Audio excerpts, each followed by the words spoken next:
আমি প্রেমে পড়েছিলাম একবার, দুবার, বহুবার। কাউকে ভালোবাসিনি, একজনকে ভালোবেসেছিলাম, কিন্তু প্রেম হলো না। জানলাম শুধু ভালোবাসায় প্রেম হয় না। যেমন শুধু পিলারের ঘর হয় না, ঘর হতে গেলে ছাদ লাগে। প্রেম করতে হলেও ছাদ দরকার।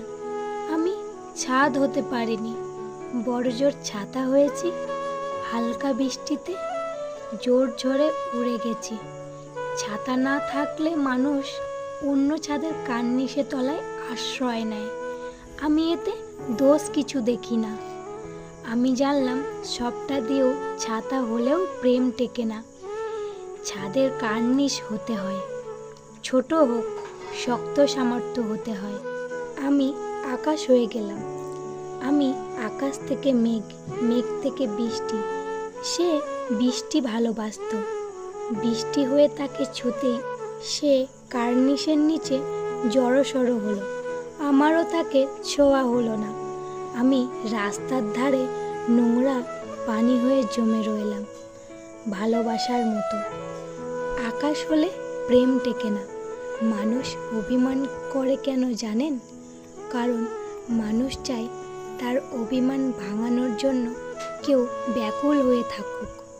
প্রচণ্ড অভিমানে সব কিছু থেকে নিজেকে গুটিয়ে রেখে নিজেকে আড়াল করে রাখে। সে চায় কেউ আড়ালে থাকা মানুষটাকে খুঁজে বের করুক। মানুষ সবসময় নিজেকে প্রিয় মানুষটার কাছে স্পেশাল হিসাবে থাকাটা পছন্দ করে। খেয়াল করে দেখবেন, মানুষ যাকে মন থেকে ভালোবাসে তার প্রতি অভিমান করে। যাকে ভালোই বাসে না তার সাথে অভিমান করার কোনো প্রশ্নই আসে না। তাই একটা মানুষ যতই অভিমান নিয়ে বসে থাকুক না কেন, যার সাথে সে অভিমান করে সেই মানুষটা ছাড়া আর কেউ তার অভিমান ভাঙাতে পারে না।